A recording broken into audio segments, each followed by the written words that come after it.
inches. Nix is caught, he's out.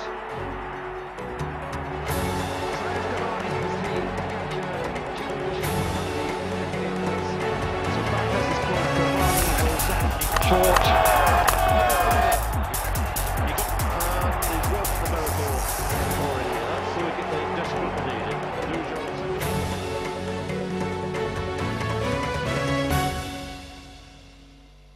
Welcome back to cricket club. एका आठवड्याच्या break नंतर पुन्हा एकदा क्रिकेट क्लब.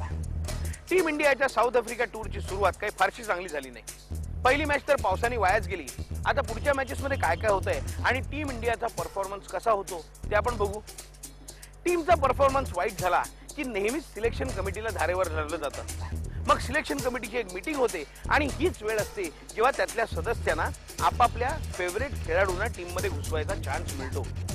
असे अनेक फेवरेट खेळाडू टीम इंडियामध्ये खेळून गेले जे त्याआधी काय करत होते आणि त्यानंतर काय करतात हे कोणालाही कळलेलं नाही. एक नाव सांगतो म्हणजे तुम्हाला पटकन लक्षात येईल. नाव आहे नोएल डेव्हिड. नोएल डेव्हिड त्याच्या आधी काय करत होता आणि आता काय करतो हे कोणालाही कळलेलं नाही, पण तो टीम इंडियासाठी खेळला हे मात्र नक्की. या उलट काही प्लेयर्स टीम मध्ये चांगला परफॉर्मन्स करतात पण त्यांना टीम मधून का काढलं जातं हेही कारण कोणाला कळत नाही. अशी अनेक उदाहरणं टीम इंडियामध्ये झाली. काही नावं सांगतो म्हणजे तुमच्या पटकन लक्षात येईल. सदगोपन रमेश, गौतम गंभीर, तसंच एक नाव होतं नयन मोंगिया. नयन मोंगियाला टीम मधून का काढलं गेलं हे आजपर्यंत कोणाला कळलेलं नाहीये. आज कळतंय का बघूया आणि म्हणूनच आम्ही आमच्या गेस्ट रूम मध्ये आज इन्व्हाइट केलाय नयन मोंगियाला.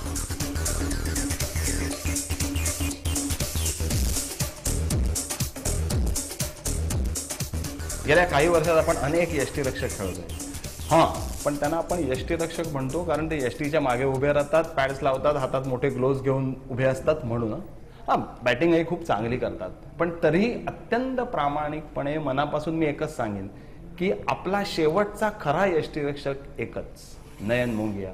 आणि आज त्याच नयन मोंगियाला आपण भेटणार आहोत झी टीव्ही साठी.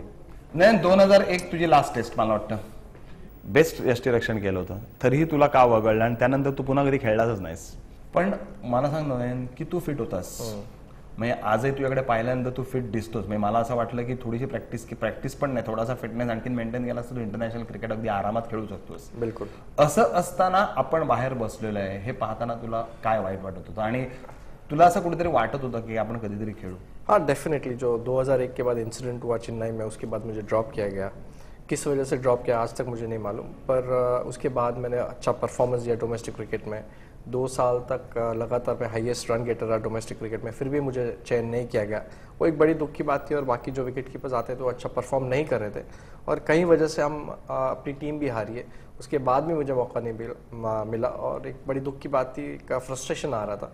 एक मैं अच्छा परफॉर्म कर सकता हूँ, अच्छा अपने टीम को कंट्रीब्यूट कर सकता हूँ, देश के लिए खेल सकता हूँ, फिर भी मौका नहीं दिया गया. पर अनफॉर्चुनेट था और जब एक गले के ऊपर चला गया तो मैंने लास्ट ईयर फिर अपना रिटायरमेंट दिया और फर्स्ट क्लास क्रिकेट से भी रिटायरमेंट दिया ताकि कोई नया लड़का आए मेरी जगह और खेले और देश के लिए खेल सके. नयन, मला सांग त्या मद्रास टेस्टमध्ये 2001 ची ऑस्ट्रेलिया विरुद्ध तू जवळपास खेळला होतास. मी तुला सांगितलं होतं तू खेळतोयस आणि अचानक काहीतरी काडी फिरली आणि तुझ्याऐवजी समर दिघे खेळला. एग्जैक्टली क्या इंसिडेंट हुआ? क्या इंसिडेंट तो मुझे भी नहीं मालूम. कैलकाटा में मुझे बॉल लगा, उसके बाद मैंने कीपिंग भी किया और टेस्ट मैच भी जीते. चेन्नई में जाके डॉक्टर को दिखाया, बोले कि माइनर इंजरी है जो फुटबॉलर को होती है, उस तरह की ब्लीडिंग हुई है नाक में. और 3 घंटे मेरा फिटनेस टेस्ट लिया गया. फिटनेस टेस्ट में पास किया गया मुझे और मुझे बताया गया कि आप खेल रहे हो. टॉस के पहले ही हम वार्म अप वगैरह मैच के दिन होता है वो भी किया. थोड़ी टॉस के पहले ही पहले ही कुछ सिलेक्टर्स और टीम मैनेजमेंट के में कुछ डिस्कशन हुआ और टॉस के पहले मुझे बताया गया जब मैं कपड़े चेंज कर रहा था कि मैं नहीं खेल रहा हूँ. तो एक बड़ी दुख की बात हुई जब कहा गया था कि आप खेल रहे हो और उस टॉस के पहले ही मुझे बताया गया कि आप नहीं खेल रहे हो. What was the reason given? Reason तो मुझे भी नहीं मालूम आज तक. वो रीज़न मैं ढूंढते आ रहा हूँ. कई बार मैंने लिखा भी है कि मुझे एक रीज़न बताया जब मैं खेल रहा था. अब तो मुझे खैर फ़ायदा भी नहीं है जब मैं रिटायर्ड हो चुका हूँ. तो एक दुख की बात है कि इस एपिसोड के बाद मुझे खेलने का मौका नहीं मिला जबकि मैं और 3-4 साल खेल सकता था इंडिया के लिए. आम्ही नयन तुला स्पष्टपणे सांगतो की तुझ्यावर अनेक आरोप होते. त्यातला एक मोठा आरोप असा होता की तू सेल्फिश प्लेयर आहेस, स्वार्थी आहेस. हे पटतं तुला? आज के ज़माने में कौन सेल्फिश क्रिकेटर नहीं होता, जो खेलते वो सेल्फिश क्रिकेटर होता है। हाँ, सेल्फिश के साथ टीम का भी मोटो देखा जाता है, देश का भी मोटो देखा जाता है, सिचुएशन का मोटो। ऐसा भी नहीं है कि सिचुएशन या टीम डिमांड करती है तो मैं नहीं खेलता हूँ, ऐसा भी नहीं था। जो भी बैटिंग ऑर्डर पे बोला गया, जिस तरह भी बैटिंग करने को बोला गया, उस तरह की बैटिंग की है। तो कहने के लिए तो बहुत कुछ है, और आरोप लगाना हो किसी को बहुत आसान है आरोप लगाना, पर you have to justify that आरोप। आणखीन एक तुझ्याचा आरोप सांगतो, बॉम्बेची टेस्ट आठवते तुला नाईट वॉचमन म्हणून पाठवला होता, तुझ्या हाताला बॉल लागला, अख्ख्या टीमचं असं म्हणणं होतं की तू परत यायला नको होतस, पण तरी तू परत आलास आणि त्यानंतर सचिनला ती शेवटची ओव्हर व्हेरी इम्पॉर्टंट खेळायला लागली आणि सचिन त्यावेळेला इंडियाचा सर्वोत्कृष्ट बॅट्समन होता, त्याच्यावर बरंचसं डिपेंड होतं, पहिल्या इनिंगला पण त्यांनी मोठी खेळी केली होती, तर त्यामुळे असं लोकांना वाटत होतं की सचिनला ह्या वेळेला जायला लागू नये आणि त्यामुळे तो आरोप तुझ्यावर ठेवला गेला।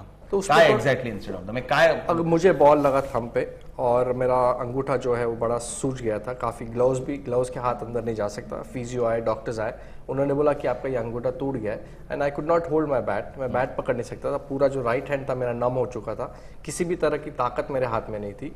अगर इतना ही था तो टीम मैनेजमेंट अगर मुझे बोलती कि ये 3 बॉल है या 5 बॉल है आप खेल लो, क्योंकि मुझे कीपिंग की चिंता थी। सेकेंड इनिंग में कीपिंग इतना ही इंपॉर्टेंट हुआ उस टेस्ट मैच में, अगर मेरा हाथ में वापस बॉल लगती तो मैं बिल्कुल कीपिंग नहीं कर सकता था, फिर भी मैंने एक हाथ से पूरी टेस्ट मैच सेकेंड इनिंग में कीपिंग की। उसके बाद में दूसरे दिन आके मैंने बैटिंग भी की, 28-29 रन भी बनाए, तो मेरे तरफ से तो मैंने पूरा कंट्रीब्यूशन किया। अगर इसका एक्सक्यूज दे रहे हो कि 4 बॉल के लिए अंदर क्यों आया, तो दूसरा बैट्समैन भी था, वो भी 4 बॉल खेल सकता था, ऐसी कोई बात नहीं है। अगर आप इंजर्ड हो, जेन्युइनली इंजर्ड हो, आपका अंगूठा टूट गया and my priority job was for a keeping, तो मुझे कीपिंग की चिंता थी। अगर कोई दूसरा आपके पास कोई कीपर नहीं है टीम में, एक ही कीपर होता है, उससे कीपिंग की भी चिंता होती है कि अगर कीपिंग नहीं करूंगा मैं तो और कौन कीपिंग करेगा। त्या टेस्टचा आणखीन एक आरोप मी तुला बहुतेक पहिल्या इनिंग मधला असा की त्यावेळेला तू आउट नसताना सुद्धा परत आलास। अगर मुझे तो मालूम है मैं आउट नहीं, आउट द्यायच्या आधीच तू परत आलास। आउट हुआ, बॉल को बैट मेरे निक लगी। अगर आज के जमाने में कोई निकलता है आउट तो भी आरोप है, it is so silly, it is absolutely silly. अगर थांबला तरी आरोप होतो, नहीं था तो आदमी कहाँ जाए, यानी किसी के ऊपर आरोप लगाना बहुत आसान बात है। मैं जेन्युइनली आउट था और आउट होने के बावजूद ही निकला मैं, और मुझे कोई शौक नहीं है।